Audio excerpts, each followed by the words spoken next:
حامدا و مصلین اما بعد۔ محترم دینی بھائیوں اور بہنوں، اس بات کی وضاحت بالکل قرآن اور حدیث کی روشنی میں کر دی گئی ہے کہ اسلام میں بدشگونی، بدفعلی اور نحوست کے لیے کوئی جگہ نہیں ہے۔ کسی بھی طرح سے بدفعلی لینا اور نحوست پکڑنا یہ شرک ہے۔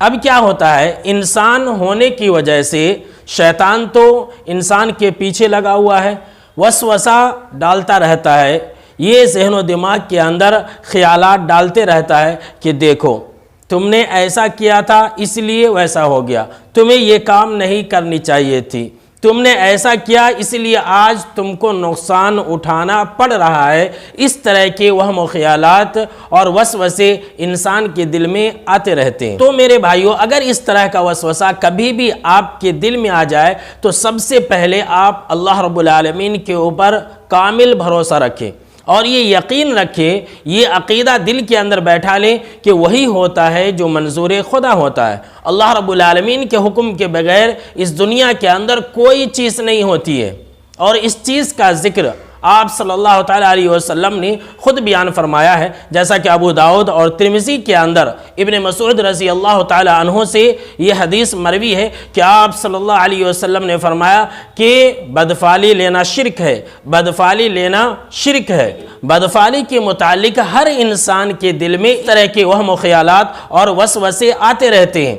آپ صلی اللہ علیہ وسلم نے فرمایا لیکن اللہ پر بھروسہ کرنے سے یہ چیز دور ہو جاتی ہے، لہٰذا اللہ رب العالمین کے اوپر بھروسہ رکھیں اور ساتھ میں یہ دعا اپنی زبان کے اوپر جاری رکھیں، جیسا کہ الحدیث الصحیحہ حدیث نمبر 1065 کے اندر یہ دعا منقول ہے، اللہم لا طیر الا طیرک ولا خیر الا خیرک ولا الہ غیرک۔ دعا کا معنی مفہوم یہ ہے کہ اے اللہ، ہر طرح کی بھلائی تیرے ہی ہاتھ میں ہے اور تیرے علاوہ کوئی معبود برحق نہیں ہے۔ اس دعا کے بارے میں عبداللہ بن عمرو بن العاص رضی اللہ تعالیٰ عنہ بیان فرماتے ہیں کہ آپ صلی اللہ علیہ وسلم نے فرمایا کہ جس انسان کو بدفعلی، نحوست اور بدشگونی نے کسی کام کے کرنے سے روک دیا، اس نے شرک کا ارتکاب کیا۔ صحابہ کرام نے پوچھا کہ اے اللہ کے نبی اکرم و مکرم صلی اللہ علیہ وسلم، اس کا کفارہ کیا ہے؟ اگر ایسا ہو جائے تو اس کا کفارہ کیا ہے؟ تو آپ صلی اللہ علیہ وسلم نے یہی دعا سکھلائی جو میں نے ابھی آپ کو بتلائی ہے۔ لہٰذا جب کبھی بھی اس طرح کے خیالات آ جائے، اس طرح کے وسوسے آ جائے نحوست اور بدشگونی اور بدفعلی کی، تو فوراً یہ دعا پڑھ لیں، اللہ رب العالمین کے اوپر بھروسہ رکھیں، آپ کے وسوسے دور ہو جائیں گے۔